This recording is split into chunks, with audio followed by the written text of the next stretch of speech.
جی خواتین و حضرات السلام علیکم، میرا نام شہاب کرنی ہے، ٹیلی ویژن آئی 95 کے واشنگٹن اسٹوڈیوز سے آپ کی خدمت میں حاضر ہوں۔ آپ جیسا کہ اسکرین پہ دیکھ سکتے ہیں ایک شاٹ ہے فلائر کا، جس میں الطاف حسین صاحب کی نظر آ رہی ہے تصویر، اور لکھا ہے الطاف حسین ٹیررسٹ اور a fearless leader with honest expressions. تو ابھی حال ہی میں الطاف حسین صاحب کے اوپر جو بھی چارجز لگائے گئے تھے لندن کی کورٹس کے اندر، اور ان کو بالکل کلیئر کر دیا گیا وہاں سے ہیوی میجورٹی کے ساتھ، تو اس پہ گفتگو کرنے کے لیے میں نے آج ایک شخصیت کو دعوت دی ہے، اس پہ بات کرتے ہیں، اس سے جڑی ہوئی اور چیزوں کی کچھ تاریخی حقائق ہیں۔ تو میرے ساتھ آج موجود ہوں گے شاہد رضا صاحب، جو ممبر ہیں سینٹرل کوآرڈینیشن کمیٹی MQM کے، بہت نظر رکھتے ہیں اور لندن میں تھے اس ٹرائل کے دوران، تو ہم شاہد صاحب سے بہت سے سوالات کریں گے۔ ویلکم ٹو مائی اسٹوڈیو شاہد بھائی، آپ کیسے ہیں؟ وعلیکم السلام شہاب بھائی، آداب۔ میں بہت ٹھیک ہوں، آپ بتائیے کیسے ہیں، مزاج کیسے ہیں؟ بس اللہ کا شکر ہے۔ تو جیسا میں نے عرض کیا کہ ٹرائل چلا لندن کی کورٹس میں، اور پچھلے تقریباً بہت سے سال تاریخ کے حوالے سے لندن کی کورٹس کی جو کریڈیبلٹی اور انٹیگریٹی ہے، اس کے اوپر آج تک کوئی سوال کسی نے نہیں اٹھایا، اور جہاں تک نالج ہے پبلک انفارمیشن کی، جوری میں 12 لوگ تھے، 12 میں سے 10 نے الطاف حسین صاحب کے فیور میں ان کو کلیئر کیا۔ تو آپ موجود رہے تو ذرا بتائیے گا مختصراً کہ کیا رہا، اور کیا یہی خبر ہے جو میں نے ابھی عرض کی؟ جی بالکل ایسا ہی ہے۔ الطاف حسین بھائی کے خلاف یہ مقدمات قائم ہوئے، اور اس سے پیشتر بھی برطانوی حکومت پاکستانی ریاست کے بھیجے ہوئے بہت سارے معاملات اور بہت ساری دستاویزات ان کے نزدیک جو ثبوت اور شواہد تھے، اس کی بنیاد پہ انٹیروگیٹ کرتی رہی۔ بالآخر برطانوی پروسیکیوشن اس نتیجے پہ پہنچا کہ انہوں نے 2016 کی 22 اگست کی تقریر، جو 2 تقریریں تھیں، ان پر 2 چارجز فریم کیے، اور یہ مقدمہ شروع ہوا۔ یہ مقدمہ کووڈ-19 کی وجہ سے ڈیلے ہوا، اور بالآخر 31 جنوری 2022 کو اس مقدمے کی سماعت پروسیکیوشن رائل کورٹ میں شروع ہوئی، جس میں 12 رکنی جیوری تھی، اور اس جیوری میں جیسا کہ آپ بھی جانتے ہیں، یہاں امریکہ میں، کینیڈا میں اور یورپی ممالک میں تمام میں جیوری کا سسٹم ہے، اور اس سسٹم میں رینڈملی وہ مختلف شعبہ زندگی سے جیوری کو سلیکٹ کرتے ہیں۔ تو مختلف مذاہب کے، مختلف رنگ و نسل کے لوگ اس جیوری میں موجود تھے۔ پروسیکیوشن نے جو کیس پیش کیا، وہ انہیں اس بات کا یقین تھا کہ وہ الطاف حسین بھائی کو اس سلسلے میں کنوکٹ کرنے میں کامیاب ہو جائیں گے۔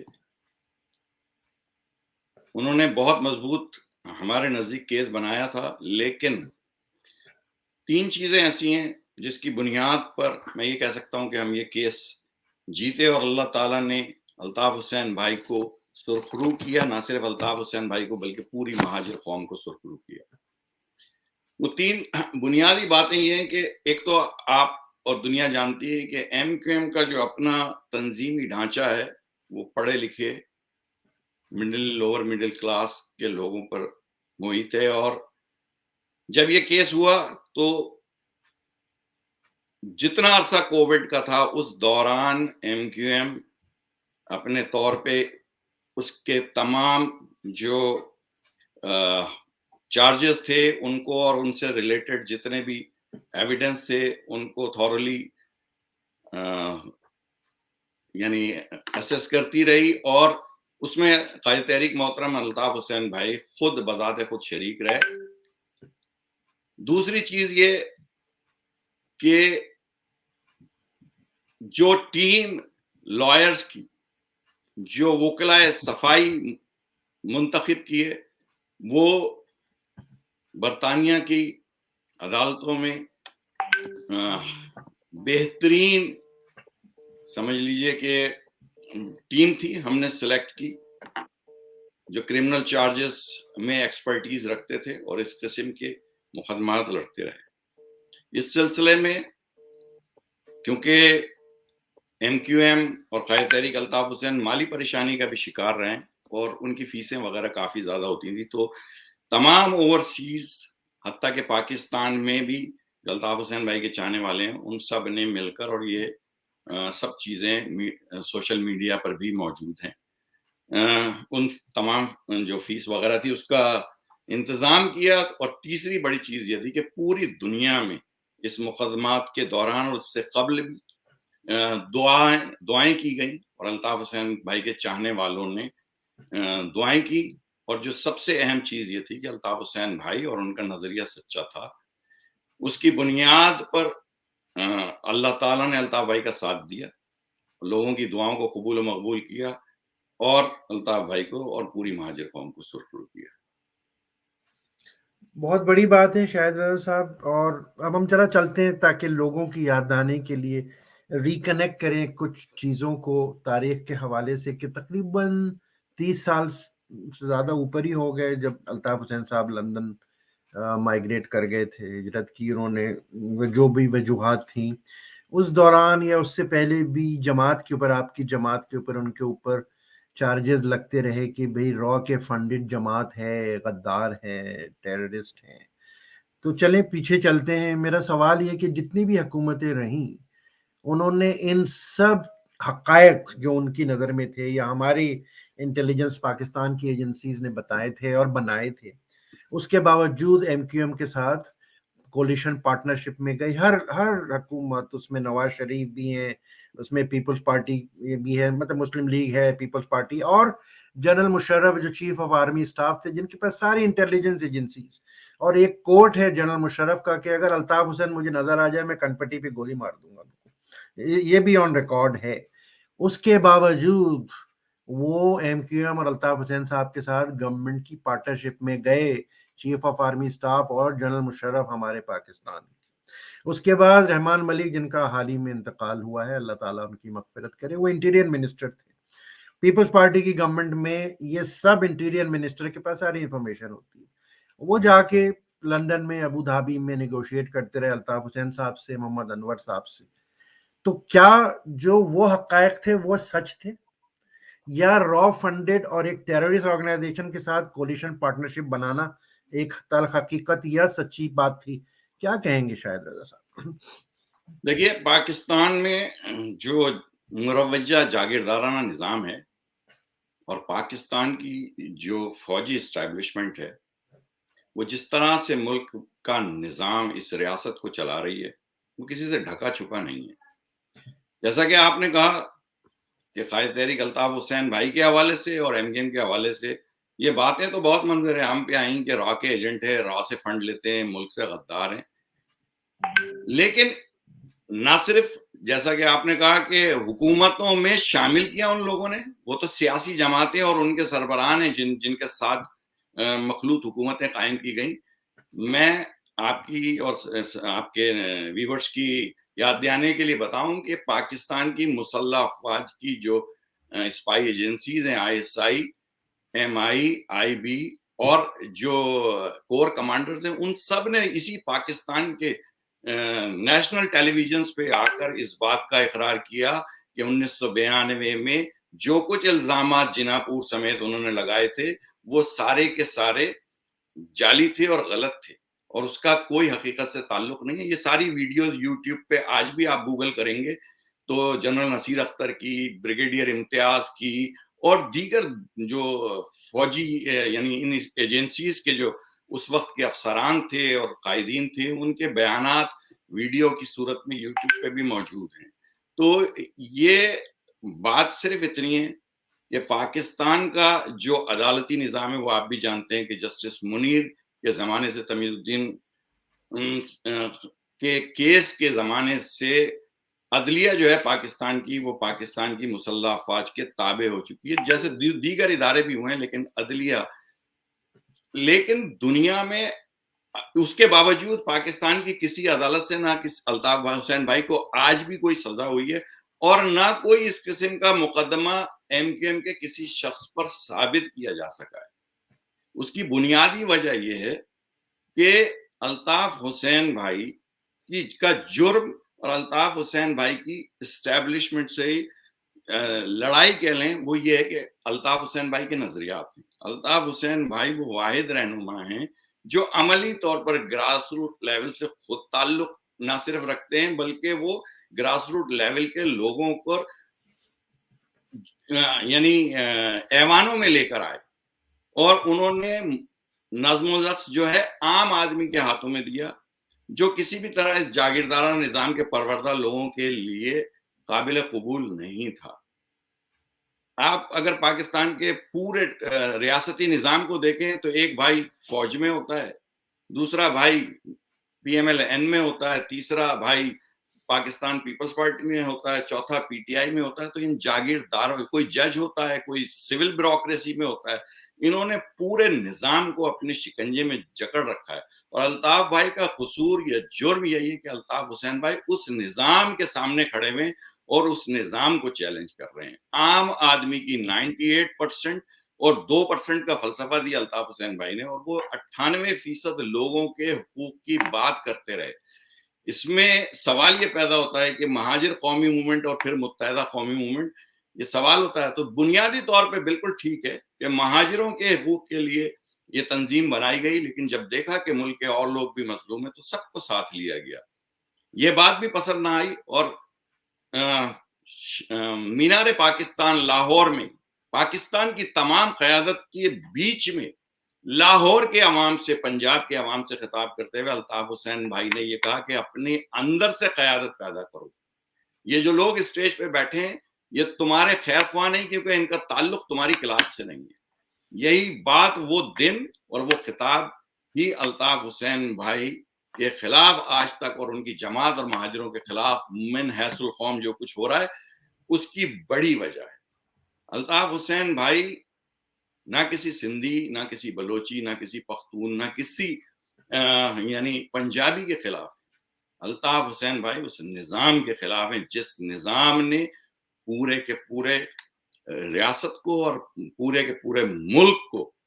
نہ صرف اپنے شکنجے میں رکھا ہے بلکہ تنزلی کا اس طرح سے شکار ہے کہ لوگوں کے پاس 2 وقت کی روٹی کھانے کے لیے پیسے نہیں ہیں، لوگ اپنی خودکشیاں کر رہے ہیں، اپنے بچوں کو نیلام کر رہے ہیں۔ یہ سب کچھ سب کے سامنے ہے اور بار بار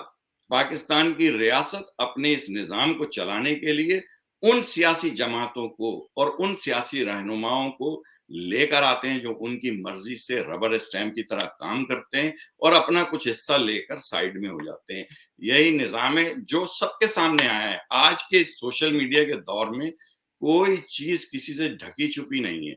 نہ صرف یہ کہ وہ انٹلیکچوئلز اور وہ صحافی اور وہ حلقہ جو سیاست میں دلچسپی رکھتا ہے، بلکہ چھوٹے سے چھوٹے گاؤں میں عام آدمی کو بھی پتا ہے کہ اس ملک میں کیا ہو رہا ہے اور اس ملک میں کس طرح سے مذہبی انتہا پسندی کو فروغ دیا گیا ہے، طالبانائزیشن کی گئی ہے اور جہادی تنظیموں کو کس طرح بیک کر کے ملک کو دنیا کے سامنے لا کھڑا کیا ہے اور اس ملک کو کہ عوام کو نہ صرف یہ کہ اس کا شکار کیا گیا ہے بلکہ وہ انتہا پسند اب نہ صرف یہ کہ دیگر ممالک میں اغیار میں بلکہ اپنے ملک میں اپنے ہی لوگوں کا کشت و خون کر رہے ہیں، جس کی مثال ابھی کل کی ہے۔ آپ کو پتا ہے کہ پشاور میں ایک مسجد میں خودکش دھماکہ ہوا اور اتنے ساری جانوں کا ضیاع ہوا۔ تو ریاست کو، پاکستان کے کرتا دھرتا مقتدر حلقوں کو یہ سب کچھ سوچنا چاہیے کہ ان کا یہ نظام آج کی اس دنیا میں چل نہیں سکتا۔ دنیا انہیں دیکھ رہی ہے، دنیا کی نظریں ان کی طرف ہیں اور ان کے ہر عمل، کیونکہ آج انٹر کنیکٹڈ ہے دنیا، ایک دوسرے سے لنکڈ ہیں، کوئی بھی باہر نہیں جا سکتا، کوئی بھی آئسولیشن میں زندگی گزار نہیں سکتا۔ ابھی آپ کے سامنے جو بین الاقوامی سطح پر یوکرین اور رشیا کی لڑائی چل رہی ہے وہ بھی انٹر کنیکٹڈ ہے، پوری دنیا اس میں انوالو ہو گئی ہے، آئسولیشن میں رہ ہی نہیں سکتے۔ اور جس طرح کے ماحول ہے اس کو سامنے رکھتے ہوئے خاص طور پر پاکستانی ریاست اس وقت جس طرح سے معاملات میں گھری ہوئی ہے اور جس طرح سے معاشی مشکلات کا شکار ہے اور جس طرح سے بینکرپسی کے نزدیک ہے، اس کو اگر کوئی محب وطن ہے ان فوجی جرنلز میں، ان فوجی افسران میں، اس پوری اسٹیبلشمنٹ کے اندر اگر واقعتاً کسی کو اس ملک سے محبت ہے، اسے سوچنا چاہیے، لوگوں کے زخموں پہ مرہم رکھنا چاہیے، لوگوں سے اپنے کیے ہوئے اعمال کی معافی مانگنی چاہیے اور ایک حب الوطنی کا جذبہ پیدا کرنا چاہیے۔ یہی تمام گفتگو قائد تحریک الطاف حسین بھائی نے جب وہ عدالت میں مقدمات کے لیے جاتے تھے اور پاکستان کا میڈیا اور بین الاقوامی میڈیا جب ان سے سوالات کرتا تھا، یہ ساری باتیں قائد تحریک الطاف حسین نے کی ہیں، جسے میں دوہرا رہا ہوں۔ شاہد بھائی ایک سوال آپ اجازت دیجئے تو میں لوگوں کو دکھانا چاہتا ہوں اپنے ویورز کو، جو بہت تازہ ترین ہے، تاکہ اور یہ کنیکٹ کر سکیں، جیسے میں نے کہا تاریخ کو، اور یہ بہت ریسنٹ ہسٹری ہے، کچھ مہینوں کی بات ہے کہ ٹی ایل پی کا مظاہرہ ہو رہا تھا اور اس میں ہمارے آج بھی عہدیدار ہیں شیخ رشید، جو انٹیریئر منسٹر ہیں، یعنی وزیر داخلہ ہیں، اور ساری انٹیلیجنس ایجنسیز ان کے انڈر آتی ہیں، سویلین جو ہیں، انہوں نے ایک بیان دیا کہ جی ان کو ہندوستان سے اور را سے فنڈنگ ہو رہی ہے ٹی ایل پی کو۔ ٹھیک 3 دن کے بعد، خواتین و حضرات یہ تصویر دیکھیے گا، اس تصویر میں ہمارے موجودہ آرمی چیف، یہ ریٹائرڈ نہیں ہے، شیخ رشید بھی آج انٹیریئر منسٹر ہیں اور جنرل باجوہ بھی ہمارے چیف آف آرمی سٹاف ہیں۔ یہ کس کے ساتھ کھڑے ہیں؟ کراچی کے ایک سٹاک بروکر عبد الکریم ڈیڈی، اور جو صاحب ہمیں چاند دکھایا کرتے تھے مفتی منیب الرحمان صاحب کے ساتھ۔ اور تیسرے دن انہوں نے میڈیٹ کر کے اس چیز کو ختم کرا دیا، ڈیفیوز کرا دیا، اور ٹی ایل پی جو ہے وہ جو 3 دن پہلے جن کو راک اور انڈین فنڈڈ ہمارے وزیر داخلہ نے کہا تھا، آرمی چیف نے اس کو نگیٹ کر دیا۔ تو میرا شاید بھائی میرا سوال آپ سے یہ، دونوں اس وقت پیرول پہ ہیں، ٹیکس پیئر کے اور عہدیدار ہیں، بڑے ذمہ دار، ایک آرمی چیف اور ایک انٹیریئر منسٹر، دونوں میں سے کوئی ایک تو سچ بول رہا ہے اور ایک جھوٹ بول رہا ہے، کیا کہیں گے؟ بہت اچھا سوال کیا آپ نے۔ اگر میں یہ کہوں کہ دونوں ہی جھوٹ بول رہے ہیں تو کیسا رہے گا؟ دیکھیں، یہ جو پاکستان کا اس وقت نظام ہے جس کے تحت چل رہے ہیں، اس میں ساری power chief of army staff کے پاس۔ آپ نے یہ تصویر دکھائی، میرا تو سب سے پہلا سوال ہے کہ آپ نے دنیا کے کسی ملک کے چیف آف آرمی سٹاف کو اس طرح کی کسی فوٹوگرافز میں دیکھا ہے کہ وہ مختلف حلقۂ زندگی کے لوگوں کو بلا کر اور اتنے بڑے بڑے جو سیاسی معاملات ہیں ان کو حل کروائے؟ وہ تقریروں میں یہ کہے کہ ملک کا معاشی نظام کیسا ہے اور اس کے لیے کیا کیا ہونا چاہیے۔ دنیا کا کون سا ملک ہے آج، جیسا یوکرین اور رشیا کی ہم بات کر رہے ہیں، آپ بھی رشیا کے صدر کا نام جانتی ہے، یہاں کے یوکرین کے سربراہ کا نام جانتی ہے، سربراہ مملکت کا۔ ان دونوں ملکوں کی مسلح افواج کے سربراہان کا کسی نے نام سنا ہے؟ بات یہ ہے کہ دیکھیں، یہ سارا کا سارا تام جھام جو ہے، معذرت کے ساتھ میں یہ لفظ استعمال کر رہا ہوں، یہ جو نظام کھڑا کیا ہوا ہے، یہ پاکستان کی اسٹیبلشمنٹ نے کھڑا کیا ہوا ہے اپنے مفادات کے لیے،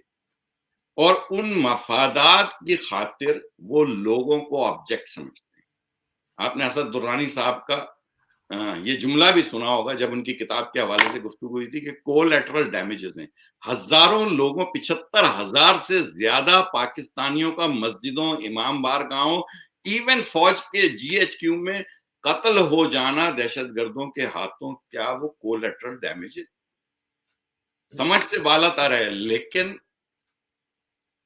ڈکٹیٹ کرانے کے لیے موجود ہیں، لیکن ساتھ ساتھ کمپیٹنسی اور ان کی اہلیت اور ان کی دانائی اتنی ہے کہ ایف اے ٹی ایف میں بار بار ہم گرے لسٹ میں جا رہے ہیں۔ آپ سے میں سوال کرتا ہوں معذرت کے ساتھ، پاکستان کی فورن پالیسی ہے کیا اس وقت؟ یا پچھلے عرصے میں، جب سے یہ سلسلہ ہے، گو کہ بظاہر جمہوری حکومتیں ہیں، پاکستان کی دفاعی جو پالیسی ہے وہ ہے کیا؟ اس کو کون چلا رہا ہے؟ آج کچھ کرتے ہیں، کل کچھ کرتے ہیں، ان کو خود یہ نہیں پتا۔ یقین کیجئے،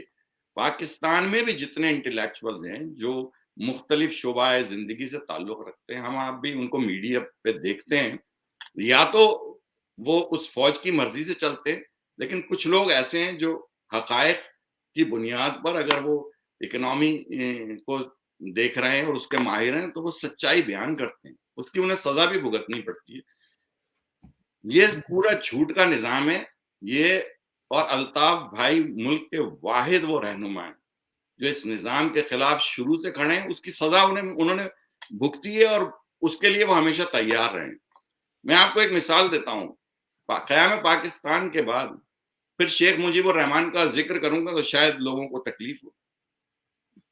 واضح اکثریت کے ساتھ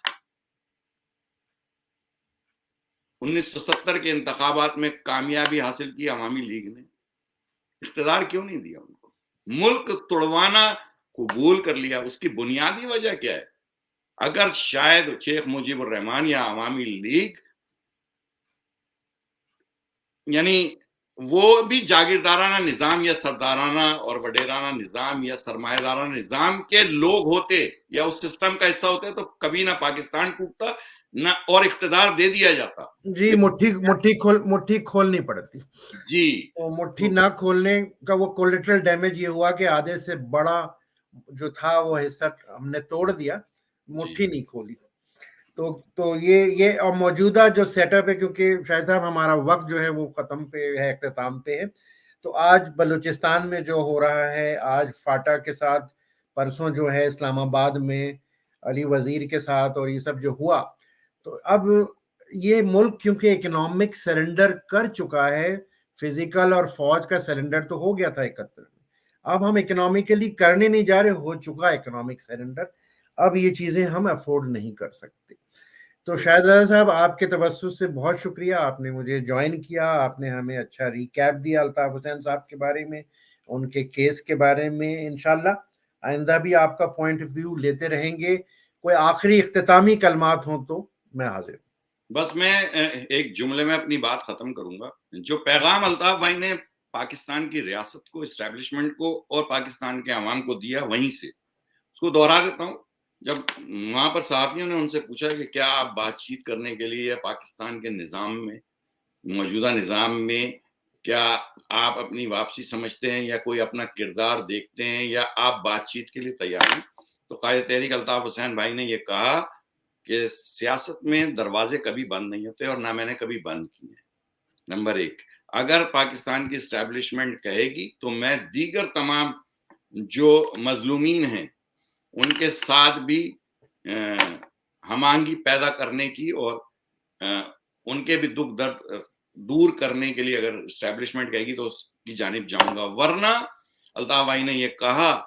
کہ اگر یہی آپ کا طرز عمل رہا تو یہ وہی اسی طرح جس طرح مشرقی پاکستان علیحدہ ہوا تھا, جس قسم کی سوزشیں اور جس قسم کے حالات ہیں وہ اس طرف لے جائیں گے. تو بہتر یہ ہوگا, اگر آپ یہ نہیں کر سکتے, اگر آپ سب لوگوں کے حقوق نہیں دے سکتے, تو بہتر یہ ہوگا کہ آپ چاروں صوبوں کو ملک کا درجہ دے دیں بغیر لڑے جھگڑے ہوئے. یہ تلخ بات ضرور ہے, لیکن اس بات کی سچائی کو سمجھیے کہ اس طرح سے, جس طرح سے یہ ملک ہے, اس طرح سے یہ نظام چل نہیں سکتا, نہ اندرونی سطح پہ یعنی داخلی طور پر, اور نہ بیرونی سطح پہ بین الاقوام کے ساتھ آپ اس موجودہ صورتحال میں ملک کو چلا نہیں سکتے. بہت شکریہ. بہت شکریہ شاہد رضا صاحب, تھینک یو ویری مچ سر. مجھے اجازت دیجیے.